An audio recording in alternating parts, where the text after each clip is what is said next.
Muy bien, pues bienvenidos a todos a este tal vez el último estudio de la serie Soteriología, cómo nos salva Dios. Hemos estado viendo durante estas últimas semanas todo lo que concierne al tema de la salvación. Son palabras técnicas que nos hemos inventado, que no aparecen en la Biblia, pero como muchos otros vocablos que usamos en nuestra vida cotidiana, pues tienen que ver con la etimología y por eso hablamos de soteriología como esa ciencia que estudia lo que tiene que ver con la salvación.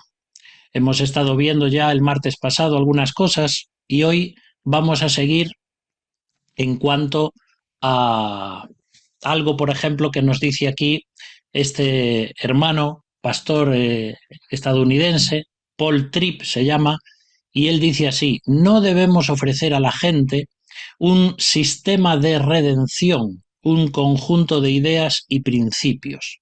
A la gente le ofrecemos un redentor. Y es importante entender esta cuestión porque no es que nosotros, como decíamos el otro día, estamos vendiendo algo.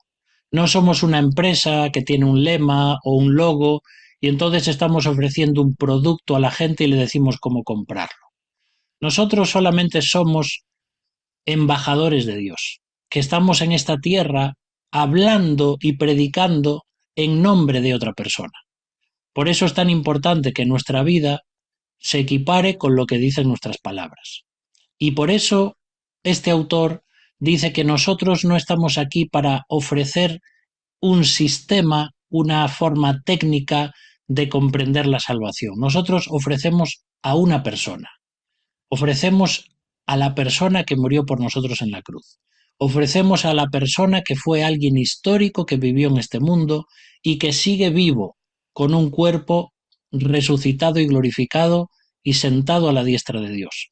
Por tanto, veíamos el otro día que la salvación es una historia, no es algo solamente espiritual que afecta a nuestro interior, sino que es la historia de cómo Dios fue salvando a las personas desde Génesis y cómo lo terminará en Apocalipsis. Toda la historia humana. Así que cuando nosotros hablamos de salvación o estamos predicando el Evangelio, no estamos dando una serie de normas o técnicas o ítems que hay que ir diciendo para que una persona pueda entender o ser salva. Es decir, es verdad que todos tenemos memorizado un plan de salvación. Eso tiene que ver con qué le voy a decir a la persona, cómo se lo voy a decir, qué versículos le voy a citar, cómo le voy a decir que es pecador y que necesita a Cristo, etcétera, etcétera.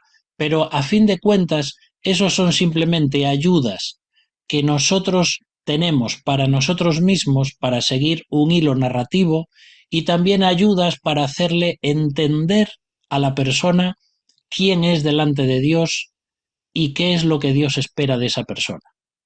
Eso es lo que nosotros hacemos, sembramos, pero luego el Espíritu Santo es el que hace su obra, el que va a convencer a esa persona de que es pecadora, de que necesita a Cristo, aquel que va a iluminar los ojos de ese hombre o de esa mujer para que venga a los pies de Jesús es el Espíritu Santo.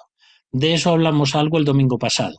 Si habéis escuchado la predicación, hemos visto cómo Pablo decía: yo, Pablo, estuve sembrando, y después vino Apolo y él regó, pero el crecimiento lo da Dios. Así que podemos profundizar mucho en el tema de la soteriología, de cómo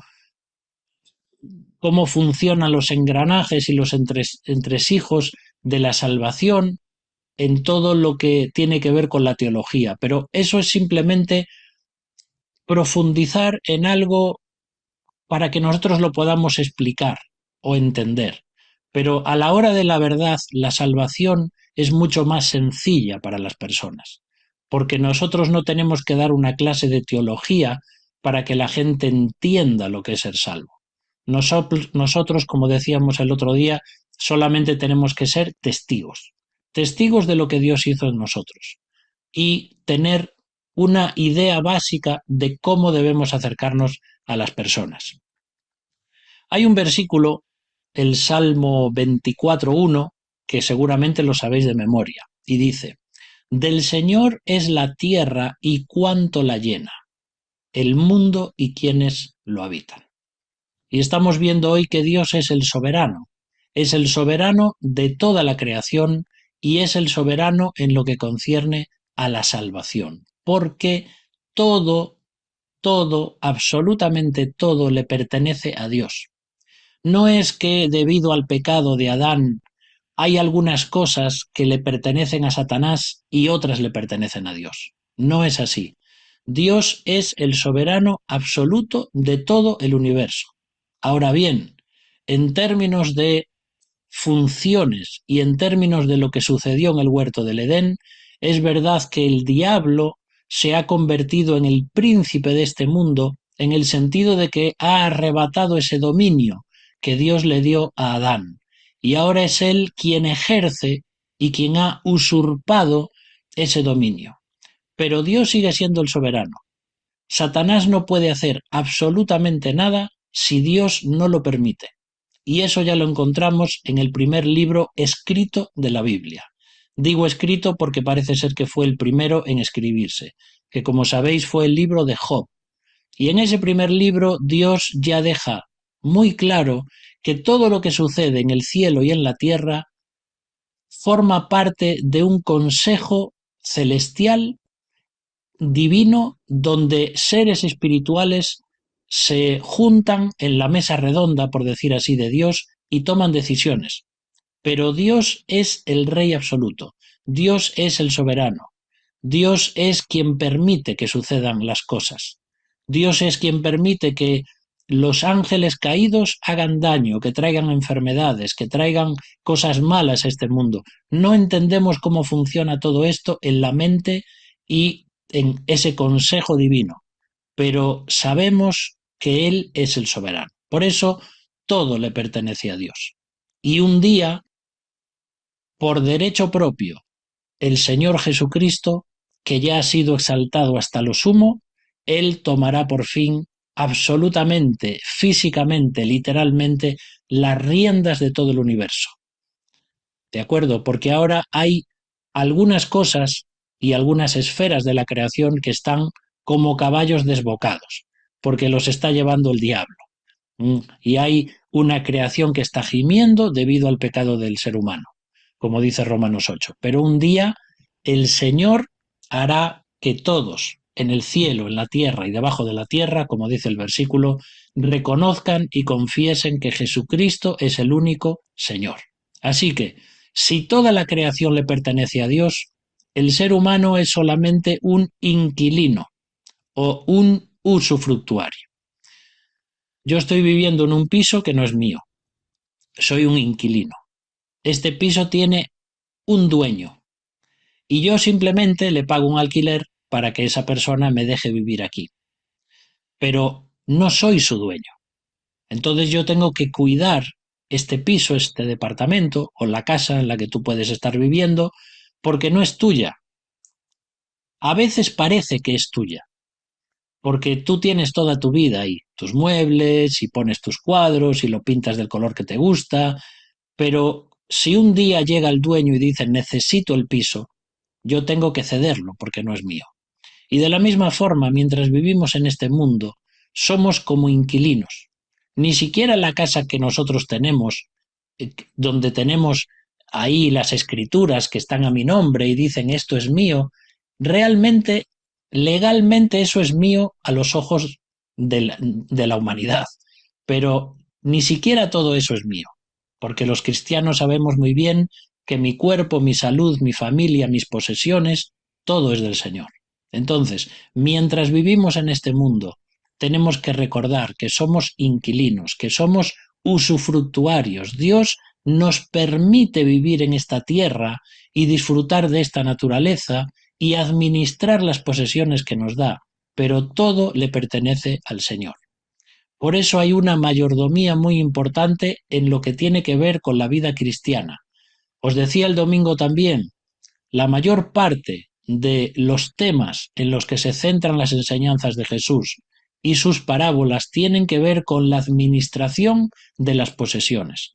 Él habló del cielo, del infierno, del amor, del perdón y de un montón de temas, pero uno de los que más habló y a los que más se refirió es al tema de las riquezas, del dinero y de la administración de las posesiones. Entonces es porque Jesús sabía muy bien que de acuerdo a cómo el ser humano administra su vida, está demostrando realmente si está viviendo según lo que Dios quiere, según los principios bíblicos o no. Así que no podemos pretender ser realmente espirituales y santos como creyentes si tenemos una mala administración de nuestro dinero, de nuestros recursos y estamos llenos de deudas.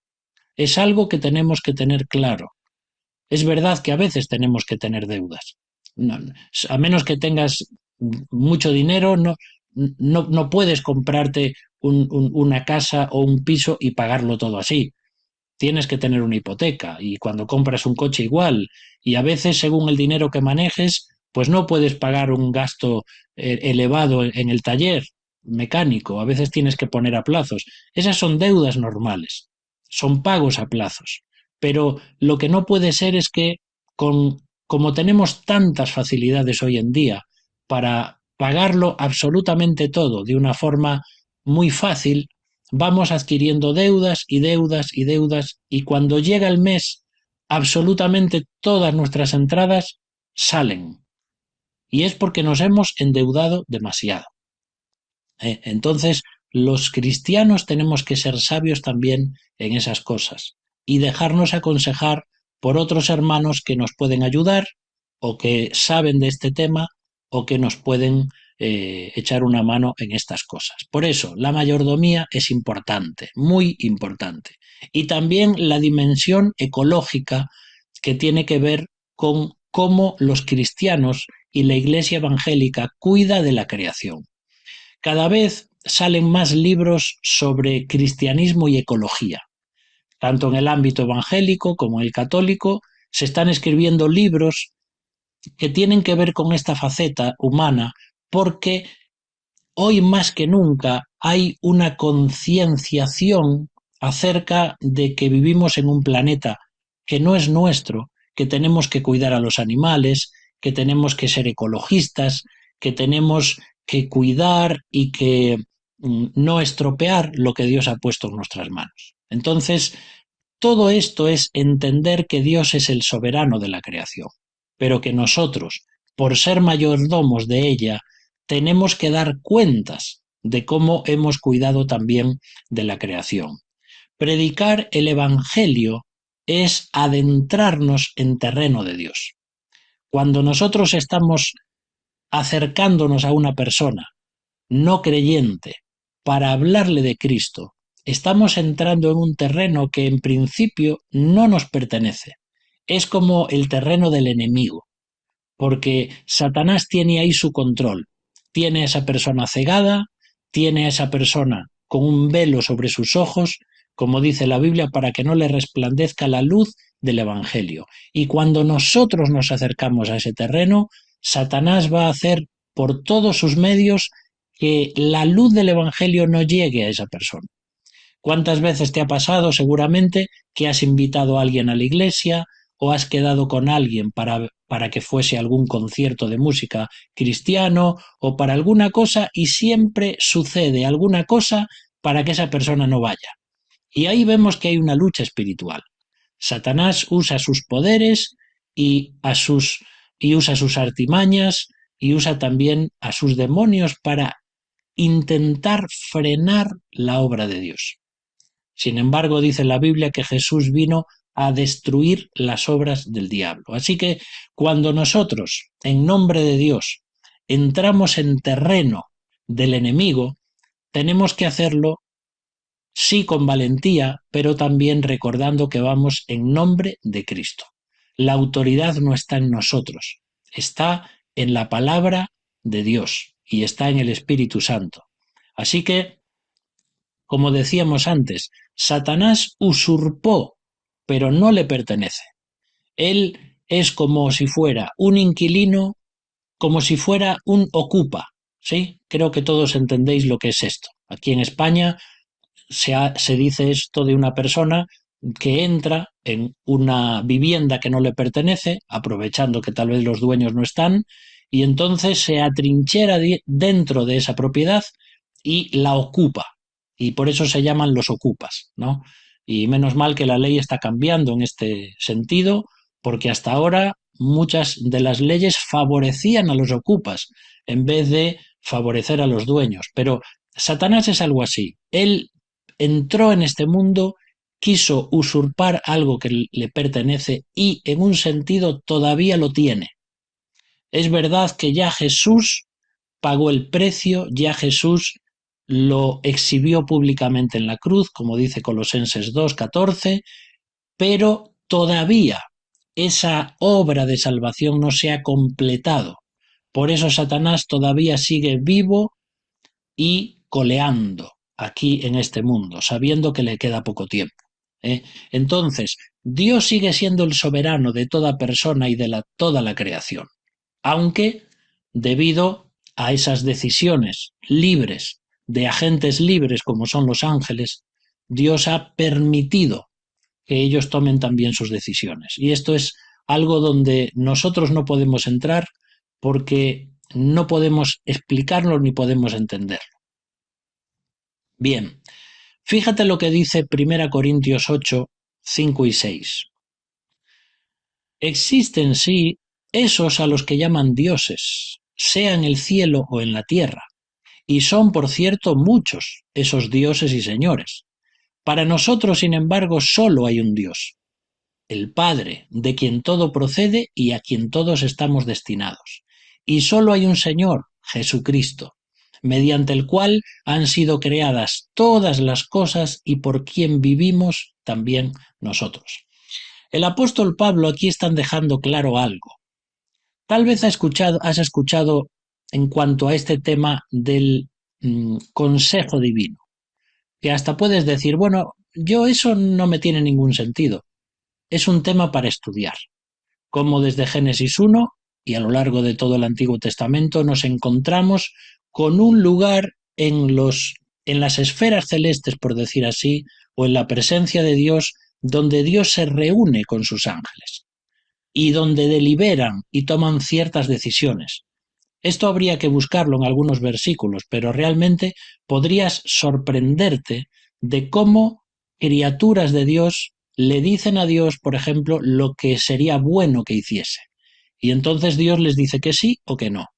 Entonces, hay una serie de ángeles, de agentes libres, y de hecho aquí nos lo dice en Corintios, dice, existen a los que se llaman dioses, en el cielo o en la tierra, y son dioses y señores.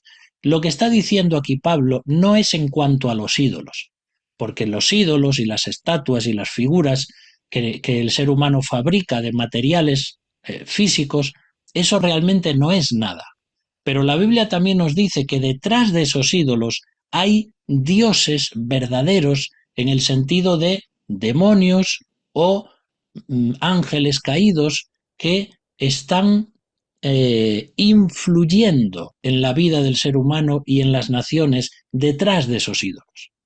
Para esto habría que estudiar más profundamente otra área de la teología, que es la angeliología o la demonología. Y ahí vas a ver cómo hay toda una serie de autoridades angélicas que están haciendo su obra en la tierra. Pero el apóstol Pablo está diciendo ahí que a pesar de todos estos seres, a pesar de estos que algunos les llaman dioses con minúscula, porque son superiores a nosotros, realmente solo hay un verdadero Dios con mayúscula, un verdadero soberano en toda la creación, alguien a quien todos los demás le rinden cuentas y alguien que hace solamente su voluntad, permitiendo o sin permitir, pero Dios es quien toma las decisiones, totalmente. Y por eso, cuando hablamos de la soberanía de Dios, a pesar de todos los agentes libres que Dios ha creado, sean ángeles o humanos, y todas las decisiones que se van mezclando entre cada uno de ellos y todas las probabilidades y posibilidades que pueden hacer y tomar esos seres junto con nosotros, Dios tiene pleno control y plena conciencia y pleno conocimiento y plena autosuficiencia sobre eso.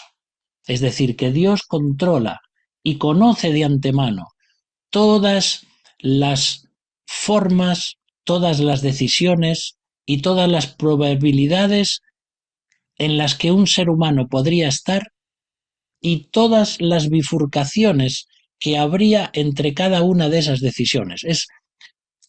Son cosas que nos superan, pero Dios conoce todo, absolutamente todo. Y es por eso que Él puede trazar un plan de salvación y puede decir desde antes de la fundación del mundo quiénes van a ser los escogidos y los elegidos. No porque Él promulga un decreto divino donde elige a unos y rechaza a otros, no, sino porque Él conoce previamente lo que va a suceder y las decisiones que van a tomar los seres humanos en un momento dado en sus vidas. Así que Dios es el soberano de todas las cosas. También dice ahí Mateo 28, 18. Jesús se acercó y les dijo: Dios me ha dado pleno poder en el cielo y en la tierra. Id pues y haced discípulos a los habitantes de todas las naciones. Fíjate cómo Dios es el soberano y entonces Cristo, el Hijo de Dios, que también es Dios, también es soberano. Y Él como hombre y como Dios en la tierra, tiene el poder dado por su Padre para delegar ese poder en otras personas. El único que realmente es Dios y que es soberano absoluto es el Padre, y el Hijo y el Espíritu Santo. Esas tres personas que son un solo Dios son plenos soberanos del universo. Pero cuando el Hijo de Dios se encarna y viene a la tierra tomando cuerpo humano, a él también el Padre, con un cuerpo humano, le da la soberanía absoluta, poder en el cielo y en la tierra para predicar el Evangelio, para salvar a las personas, porque a través de su muerte y de su resurrección iba a vencer a la muerte. Pero ahora Jesús se acerca a sus discípulos y esa autoridad que ha recibido de su Padre, Él también la delega en los discípulos. Por eso dice: ahora que yo me voy, vosotros vais en mi nombre. Id, haced discípulos y habitantes, a los habitantes de todas las naciones. Es decir, que los creyentes vamos de nación en nación llevando un mensaje de autoridad, que es el que el Nuevo Testamento nos da, y es: reconciliaos con Dios. Ese es nuestro mensaje. Nuestro mensaje es que no está en nosotros la autoridad, pero nos ha sido dada la autoridad de ir para predicar ese evangelio.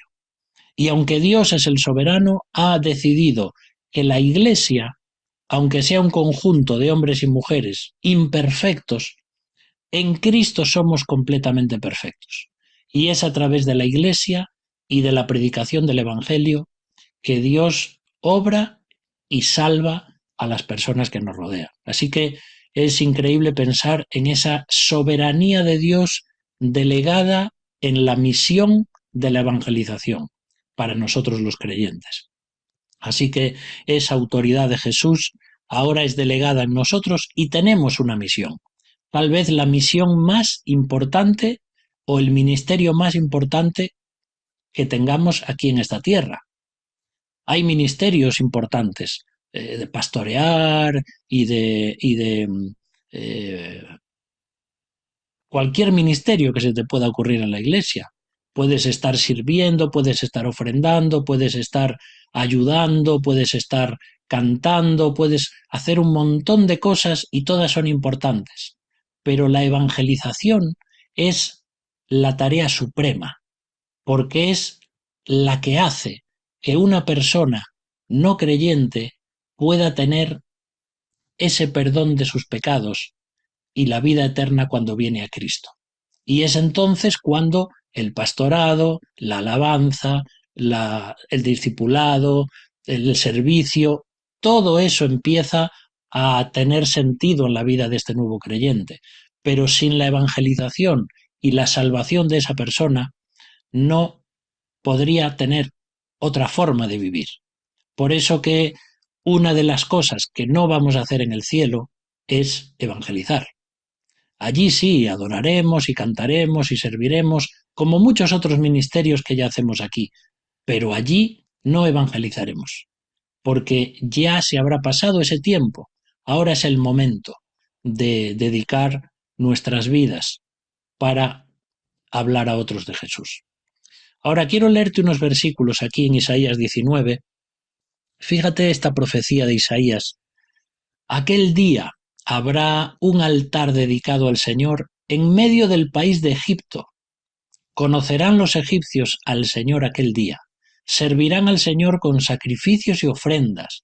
Le harán votos y los cumplirán.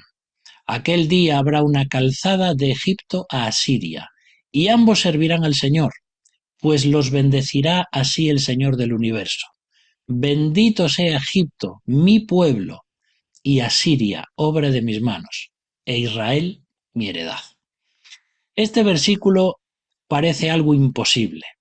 Sabéis que los peores enemigos de Israel, ¿quiénes eran? Egipto y Asiria. Y aquí está diciendo Dios que un día, en aquel día, tanto Egipto como Asiria van a ser el pueblo de Dios. De hecho, cuando Isaías escribe esta profecía, la audiencia que leía o escuchaba esto, tenían que rechinarle los oídos de una forma que tenía que ser algo increíble. Es decir, ¿cómo que Dios está diciendo que Egipto va a ser bendito y que va a ser su pueblo, si nosotros los judíos somos solo el pueblo de Dios? ¿Y cómo dice que Asiria es la obra de sus manos? Terribles y abominables enemigos que nos llevan cientos de años haciendo la vida imposible. Isaías, ¿tú cómo puedes profetizar eso? Eso no viene de Dios. Bueno, pues eso es lo que Dios está diciendo. De una forma totalmente impensable, enemigos de Israel, que un día también de esos pueblos va a haber un conjunto de creyentes, egipcios y asirios, que junto con Israel van a adorar al Señor. Y esto solamente lo puede hacer la gracia y la misericordia de Dios. Cuando pensamos en Asiria, es lo que hoy pues es el territorio de Irak, uno de los enemigos de Israel, y lo que tiene también que ver con Irán. Todo esto que hoy está en plena ebullición y efervescencia de batallas, de misiles, de ataques, de guerras, un día eso dejará de ser. Y personas de Egipto y de Asiria y las naciones al lado de Israel que ahora mismo quieren destruirla, se juntarán para adorar a Dios, porque son promesa de Dios. La región de Gaza también. Un día, creyentes de Gaza y creyentes de Israel irán juntos a adorar al Señor. Irán juntos al templo a ofrecer sacrificios. Es humanamente impensable eso, no tiene sentido. Pero el amor, el poder de Jehová de los ejércitos hará esto. Solo lo puede hacer el Señor. Nosotros no podemos conquistar un corazón de tal forma que podamos darle la vuelta a su forma de pensar, pero el Espíritu Santo puede transformarnos por completo.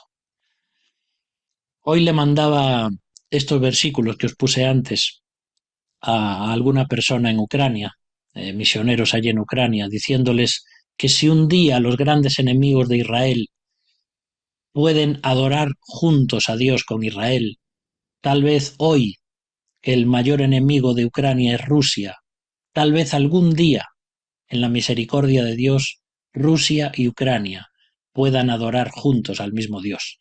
Y de hecho va a suceder. Pero mientras es algo que cuesta mucho de aceptar, sobre todo para los que están siendo bombardeados, torturados y maltratados por otro país.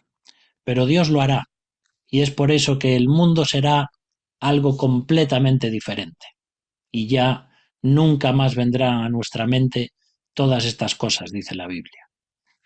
Así que los gentiles y todo lo que llevamos hablando en los martes pasados eran muy importantes también para Dios.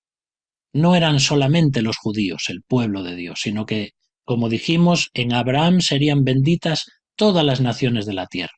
Y de hecho, en Hechos, los primeros gentiles en creer el Evangelio fueron el eunuco etíope, en Hechos 8, y el centurión Cornelio, en Hechos capítulo 10. La mayoría, en principio, eran judíos, judíos que conocían las Escrituras y que, a través de la predicación del Evangelio y los apóstoles, del Espíritu Santo obró en ellos para que entendiesen que Jesús de Nazaret era Dios y era el Mesías, y muchos se convirtieron. Pero los primeros gentiles no judíos que llegaron a conocer al Señor fueron el etíope y Cornelio, hombres que no pertenecían al pueblo de Dios. Por eso que ahí comienzan ya todo lo que son las misiones a los gentiles. Y ya la salvación no es solamente para el pueblo de Israel, sino para todo pueblo y para toda persona que reconoce su pecado y que cree en Cristo como Salvador. Por eso que los gentiles de las naciones no serán ciudadanos de segunda clase. No es que Dios diga, bueno, primero es mi pueblo, Israel, y después los añadidos, los postizos, los injertados. No, una persona, sea de la nacionalidad que sea hijo de Abraham en el sentido de descendencia, judío, o sea una persona que ha vivido una vida completamente apartada de Dios, terrible, hasta matando judíos o lo que sea, una vez que Cristo transforma ese corazón y lo cambia, esa persona es tan hija de Dios como el judío. Y esa es la gracia y la misericordia de Dios. Ahora surge una pregunta en cuanto al tema de la soteriología. ¿Y qué pasa con los que nunca oyeron acerca de Cristo? Es una pregunta que se hace muchas veces. La gente dice, bueno, esas personas que viven en la selva, personas indígenas, que nunca escucharon del Señor, ¿qué va a pasar con ellas? ¿Van a ir al cielo? ¿Van a ir al infierno? ¿Van a ser salvas? ¿Van a ser condenadas? Bueno, lo que está claro es que es imposible salvarse si no es a través de Cristo. Algunos creen esto más o menos y dicen, no, si una persona no tuvo oportunidad de escuchar en Cristo, no puede ser condenada. Pero es que esto solo le pertenece a Dios. La Biblia, desde tapa a tapa, dice que el único que se salva viendo hacia adelante, hacia Cristo, como los del Antiguo Testamento, o viendo hacia atrás, hacia Cristo, como los que vivimos hoy, solamente la persona que reconoce su pecado y que cree en Cristo teniendo fe en la obra que él hizo, es la persona que va a la vida eterna. Y no hay ninguna otra forma de salvación. ¿eh? Dice Hechos 4:12, ningún otro puede salvarnos, pues en la tierra no existe ninguna otra persona a quien Dios haya constituido autor de nuestra salvación. Jesús dijo, yo soy el camino, yo soy la verdad, yo soy la vida. Nadie viene al Padre sino por mí. Entonces, esta es una verdad absoluta. Sin Cristo no hay posibilidad de salvación. Romanos 10, 13 y 14 también dice, por tanto, todo el que invoque el nombre del Señor será salvo. Ahora bien, ¿cómo van a invocar a aquel en quien no creen? ¿Y cómo van a creer en él si no han oído su mensaje? ¿Y cómo van a oír su mensaje si nadie lo proclama? Y este versículo tiene que sacudir los cimientos de nuestra vida como cristianos. Porque si sabemos que hay personas en algunos lugares que la única forma que tienen de salvación es escuchar el Evangelio, ¿cómo yo puedo hacer oídos sordos a ese llamamiento? Porque a todo cristiano se le dice que vayamos por todo el mundo y prediquemos el Evangelio a toda criatura. Hoy hasta podemos hacerlo por las redes sociales. No es tan necesario como antes que vayamos a ciertos países, pero hay muchos pueblos que no tienen internet. Y hay miles y miles de lenguas a las que no ha sido traducida la Biblia, que no conocen lo que es el mensaje del Evangelio. Y por eso hoy en día se están haciendo muchísimas traducciones, por lo menos del Nuevo Testamento, o de partes importantes del Evangelio, de los Evangelios, para que personas que viven en países no alcanzados puedan escuchar por lo menos el mensaje básico del Evangelio. Y es muy importante que personas estudien filología, se preparen para traducir, para dedicar sus vidas a algo tan importante como es traducir la palabra a otros idiomas, para aquellos que no conocen al Señor. Pero otros que no podemos estar ahí, podemos estar orando por ellos y podemos estar ofrendando para ellos y para que ellos tengan los recursos para traducir, para ir a esos países, para ir a vivir allí, aprender su lengua y poder hablarle de Jesús. Porque ¿cómo ellos van a clamar a Dios y salvarse si no saben a quién tienen que clamar? ¿Y cómo lo van a saber si nadie se lo dice? Así que este versículo tiene que resonar fuertemente en nuestras conciencias para que nosotros, sea yendo, ofrendando u orando, formamos parte de la misión de evangelizar. Romanos 3:23 nos da también una verdad absoluta de quiénes se salvan y quién no. Dice, puesto que todos pecaron y todos están privados de la gloria divina. Sea un indígena, una persona que nunca ha escuchado el Evangelio, o sea una persona que lo ha escuchado 1000 veces, dice que todos somos pecadores. Y ni siquiera una persona humana, haya escuchado o no, es una persona pecadora delante de Dios y está privada de la comunión con Él y de estar en su presencia. Entonces, hay 3 formas en las que Dios se revela. Y las 3 empiezan por C. Bueno, como el mensaje del domingo pasado, ¿no? El campo, la casa y, ¿qué era el otro? El cuarto, ¿sí? 3 formas en las que Dios se revela: la creación, la conciencia y Cristo. La creación muestra que hay un creador, porque uno contemplando la creación, aún sin escuchar el mensaje del Evangelio, tiene que entender que hay alguien superior y que esa creación no salió de la nada. También Dios ha puesto en nuestra conciencia humana una idea de un ser superior, una idea de que hay alguien a quien tenemos que rendirle cuentas. Y es una ley que Dios escribió en nuestros corazones.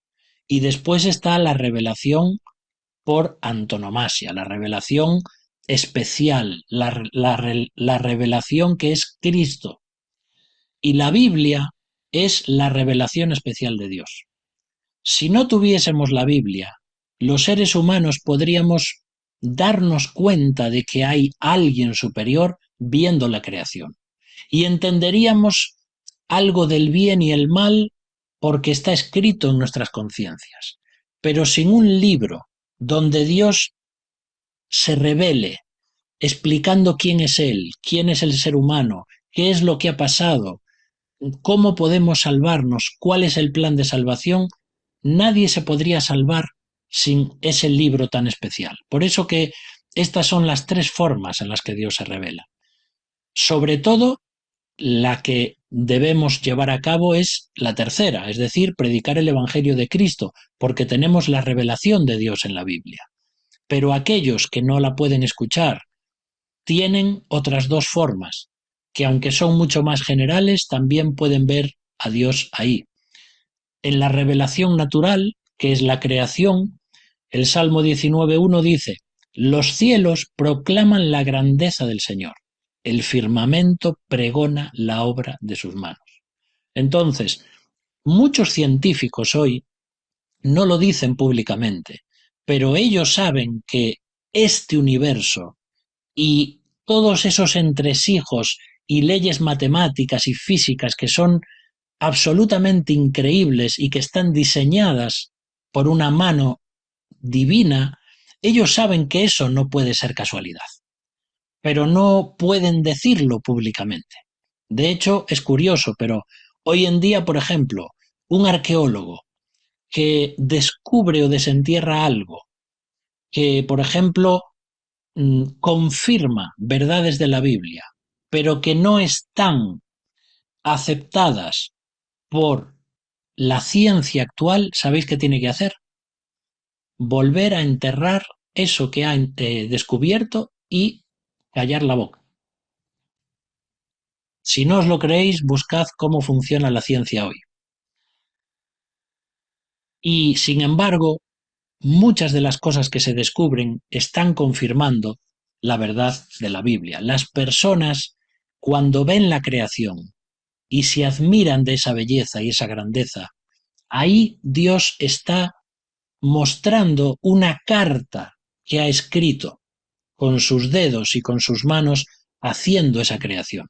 Esa es una de las formas en las que Dios habla. Por eso, fíjate que prácticamente no hay ninguna tribu indígena o perdida en alguna selva que no tenga una religión o algo de adoración o un Dios al que adoran. Porque todo ser humano sabe en su propia conciencia y viendo la creación que hay que adorar a alguien mayor que uno mismo. Ahora, mira lo que dice también acerca de la conciencia, Romanos capítulo 2. Y es que si los paganos que no tienen ley actúan de acuerdo con ella, ellos mismos son su propia ley. La llevan escrita en el corazón, como lo demuestra el testimonio de su conciencia y sus propios pensamientos, que unas veces los acusan y otras los defienden. Esto es lo que se manifestará el día en que, conforme al Evangelio que yo anuncio, juzgue Dios por medio de Jesucristo lo que los seres humanos mantienen oculto. Fíjate que estos versículos son una gran respuesta a la eterna pregunta de ¿y qué va a pasar con los que no han escuchado el Evangelio? Pues la Biblia nos muestra que en la conciencia personal de cada uno, ellos tienen la ley escrita de Dios y que esa misma conciencia va a ser quien les acuse o quien le defienda en el día de Cristo. De todas formas, en esto, como no podemos ser dogmáticos, ni sentar cátedra, ni decir esto es así y ya está, tenemos que dejar que Dios sea Dios. Dios es el soberano. Y Dios, si lleva a alguien a su presencia y lo salva, es porque tiene que ser así.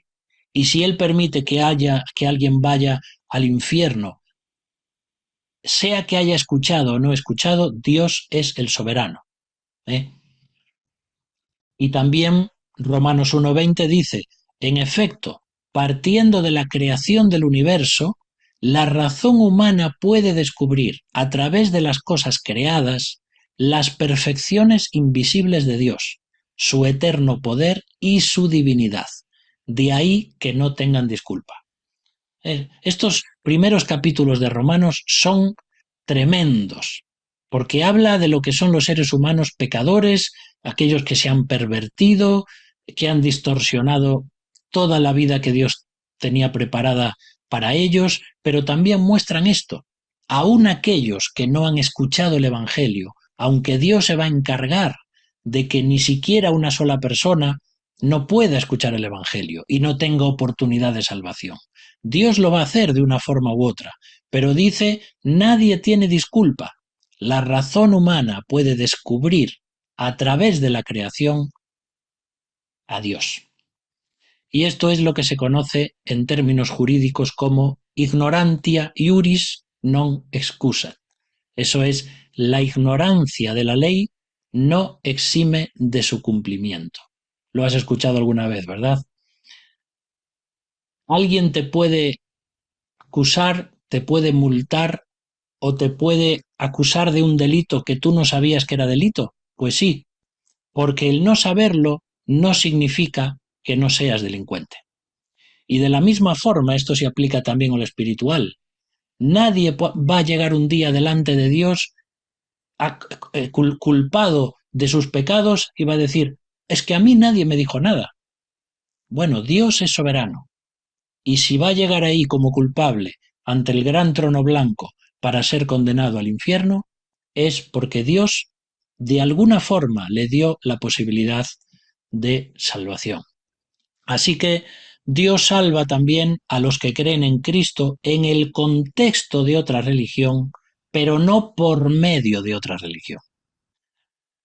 Fíjate en esto, no hay ninguna religión que salve. Quien salva es una persona. Pero a veces hay personas en el catolicismo, en los testigos de Jehová, en los mormones, en el budismo, que en medio de ese contexto escuchan el Evangelio y creen en Cristo. Algunos dejan esas religiones, que es lo que en general sucede, pero otros creen y siguen más o menos en su religión, pero no sabemos realmente lo que Dios hace en el corazón del ser humano. Entonces, en un contexto de una religión, Dios puede salvar a esas personas, pero siempre a través de Cristo, nunca por medio de otra religión. Y Dios quiere que yo como creyente predique el Evangelio, pero si no lo hago, Él lo va a hacer de otra forma. En la misión de Dios, la Iglesia es importante, pero no es imprescindible. A veces decimos, bueno, Dios no envía a sus ángeles a predicar el Evangelio, y es verdad. El Evangelio lo tiene que predicar personas pecadoras, que han entendido y que son creyentes, y es verdad. Pero si la Iglesia no lo hace, Dios lo puede hacer de otras formas. O Dios no es capaz de hablar hoy a través de sueños. Sí, lo hace. No fue una persona que le llevó un folleto o que le predicó el Evangelio. Dios se manifestó y se reveló a una persona a través de un sueño y esa persona se convirtió. Claro que sí. Ahora, la generalidad de la predicación del Evangelio tiene que ser a través de la Iglesia, pero Dios es Dios y Él puede salvar a una persona como Él desee. Ahora sí, siempre va a ser, como decíamos antes, a través de Cristo. Por eso que el mensaje de salvación que anunciamos no descansa en nuestras promesas, sino en las promesas de Dios. No es que yo le voy a predicar a una persona y le digo, puedes creer en mí, yo te aseguro que... No, es, puedes creer en Dios, porque Él te promete que... ¿De acuerdo? Por eso que a veces en algunos ambientes evangélicos o denominaciones más extremistas se prometen cosas que Dios no promete. Y es lo que decimos siempre en cuanto a promesas de sanidad, promesas de prosperidad, promesas de todo va a ir bien. Eso no es algo que encontramos en la Biblia. Por tanto, tenemos que aprender a prometer lo que Dios promete. Pero nosotros no somos quien ni de prometer ni de declarar nada que Dios no lo manifieste en su palabra. Y por eso la salvación es muy importante. Hay una cosa que se llama el ordo salutis, o que es el orden de la salvación. Y fíjate cómo cuando Dios salva a una persona, todos estos aspectos de la salvación se llevan a cabo en ella. Primero hay una elección previa de Dios. Luego Dios llama a una persona a través del Espíritu Santo y a través de su palabra. La está llamando, le está poniendo delante el saber que es un pecador y que necesita a Cristo. Esa persona luego tiene un arrepentimiento a través de la fe y de la gracia de Dios. Luego se produce la regeneración, porque era una persona que estaba espiritualmente muerta y ahora al responder al Evangelio, Dios le da vida y ahí se produce la conversión. A través del arrepentimiento y de la fe, esa persona se convierte, su vida da un giro de 180 grados y al mismo tiempo se produce en ella la justificación, es decir, Dios toma la justicia de Cristo que ha conseguido por nosotros en la cruz y nos la imputa a los creyentes. Y de ahí viene también la adopción. Entonces el nuevo creyente es adoptado en la familia de Dios y comienza el proceso de santificación, que es en el cual estamos nosotros, siendo cada día más parecidos a Jesús. El Espíritu Santo es quien está haciendo eso. Y por último nos espera el último ámbito, que es el de la glorificación. Cuando nuestro cuerpo de muerte sea quitado, cuando Cristo venga o cuando muramos y vayamos a la presencia de Dios, nuestros cuerpos serán transformados y serán iguales que el cuerpo de Cristo. Entonces, fíjate cuántas cosas suceden cuando una persona se convierte. Lo que es imposible de decir es en qué milisegundo va primero una cosa y después otra. ¿Qué es primero, la regeneración o la conversión? Bueno, esto ya es entrar en terreno que es imposible de saber, pero el alcance de la salvación va mucho más allá de lo que nosotros podemos pensar o pretender. Así que podemos prometerle a otro lo que Dios promete: salvación, perdón y vida eterna. Pero no podemos prometer lo que Dios no promete: sanidad, prosperidad y vida longeva. Dios te la puede dar, pero esa no es una promesa. Eso es algo que Dios da de su gracia. Igual que cuando hablamos del libro de Proverbios, y a veces los usamos como si fuera una regla matemática. Si haces esto, Dios hace esto. Regla de tres. Es así y Dios actúa así. Pero los proverbios no son matemáticas. Los proverbios son principios universales, principios generales. Dice, si tú enseñas a tu hijo en los caminos de Dios, él va a seguir los caminos de Dios. Pero eso no es una regla que se cumple 100%. Es una generalidad. Y como esos, muchos otros proverbios.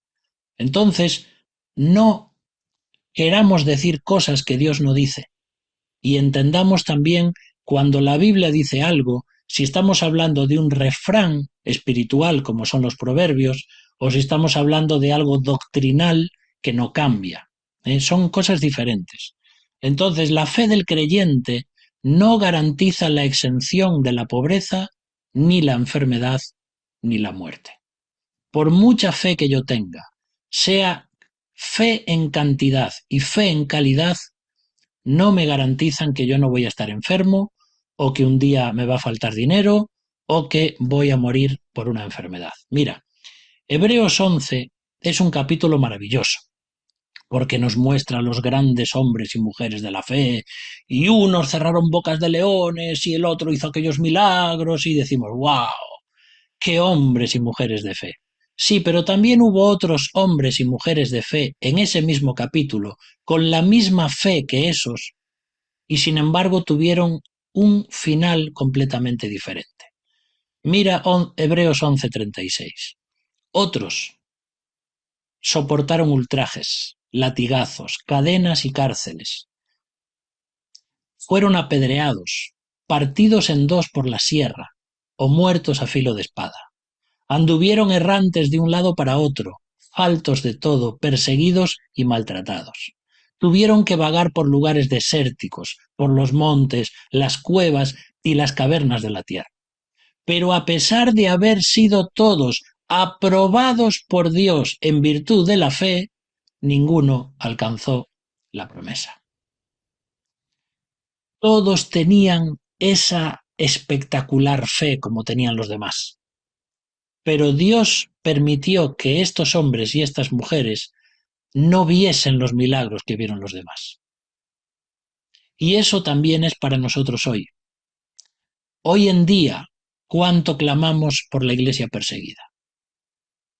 ¿Quién puede decir, claro, es que esa iglesia que está en ese país no hizo las cosas bien? O realmente se metieron en política, por eso los persiguen. O si tuvieran realmente fe, Dios haría que se les quitase la persecución. Barbaridades, que podemos decir, de ninguna manera. La iglesia de Dios, en algunos lugares, como nosotros, podemos experimentar una paz absoluta para poder reunirnos, predicar el Evangelio, y en otros lugares están viviendo Hebreos 11:36 a 39. Literalmente. ¿Por qué a unos sí y a otros no? ¿Por qué a unos los libera y a otros no? ¿Por qué en algunos hacen milagros de sanidades y otros se mueren por su enfermedad? Porque Dios es Dios y ahí no podemos entrar. Por tanto, todo creyente será bendecido y recompensado en la eternidad, pero no tiene por qué serlo en esta tierra. Y todo incrédulo puede ser bendecido y recompensado en esta tierra, pero no lo será en la eternidad. Muchos fueron bendecidos por Jesús. ¿Cuántas personas sanó Jesús y a cuántos miles de personas alimentó? Y sin embargo muchos de ellos no se arrepintieron. Vivimos entre dos atributos divinos que nos afectan: la omnipotencia y la soberanía de Dios. Dios siempre puede, pero no siempre quiere. Dios tiene total capacidad, pero total libertad. Y esto tenemos que aceptarlo sí o sí. Cuando Dios no quita una enfermedad, no es que Él no pueda, es que Él tiene otro plan. Porque Él es soberano, es omnipotente, puede hacer lo que quiera, pero no lo hace porque no está en sus planes. Entonces uno tiene que aprender a confiar en esto. Como los amigos de Daniel, ¿te acuerdas? Daniel capítulo 3, cuando los acusan de que ellos no adoran la imagen de Nabucodonosor. Y entonces vienen, se presentan delante de Nabucodonosor y el rey les dice: si no adoráis la estatua que hice, vais a ser echados al horno de fuego. Y ellos le dicen: si se nos arroja al horno en llamas, el Dios al que servimos puede librarnos del horno. Pero aun si nuestro Dios no lo hace así, que sepas que no honraremos a tus dioses. Y este versículo tenemos que memorizarlo, porque aquí encontramos esa doble vertiente de lo que es la vida cristiana: el atributo de la omnipotencia de Dios y el atributo de su soberanía. Dios puede librarme de la enfermedad. Dios puede librarme de un accidente. Dios puede librarme de la pobreza. Pero si no lo hace, que es el otro lado, yo igual confío en Él. Eso es lo que tengo que aprender de los amigos de Daniel. De la valentía, de decir: Dios puede librarnos. Pero ellos no sabían lo que iba a pasar. No le estaban diciendo: nosotros declaramos que hoy, cuando estemos en el fuego, vamos a salir sin oler ni siquiera humo. ¿Cómo vas a declarar eso? Pues eso es lo que se declara hoy a veces en determinadas iglesias. Sin embargo, ellos sabían: Dios puede hacerlo. Pero si no lo hace, nosotros igual vamos a confiar en Él. Y no vamos a obedecer a tus dioses. Y moriremos como testigos de que creemos en Dios y seremos mártires, si Dios lo permite, pero confiamos en Él. Y esa es la grandeza del Evangelio y el alcance de la salvación. Así que, resumiendo ya en esta última diapositiva todo lo que hemos visto de soteriología, ¿por qué la salvación? ¿Por qué Jesús? ¿Por qué la cruz? Porque había que resolver el problema del pecado humano. Porque había que derrotar a los poderes del mal, porque había que destruir a la muerte, porque había que quitar el muro de enemistad y de separación, porque había que sanar a toda la creación, porque había que recuperar el dominio perdido de Adán y porque había que revertirlo todo con la resurrección. Este es el por qué Jesús vino a este mundo, por qué nos amó tanto y dio su vida por nosotros. Y termino con esta frase de un pastor cristiano de hace ya unos siglos, y él dijo: «Fue por los oídos que perdimos el paraíso, cuando nuestros primeros padres escucharon a la serpiente. Y es también por los oídos, por escuchar la palabra predicada, que alcanzamos el cielo». Qué bonito, ¿verdad? Pues así terminamos este estudio de soteriología.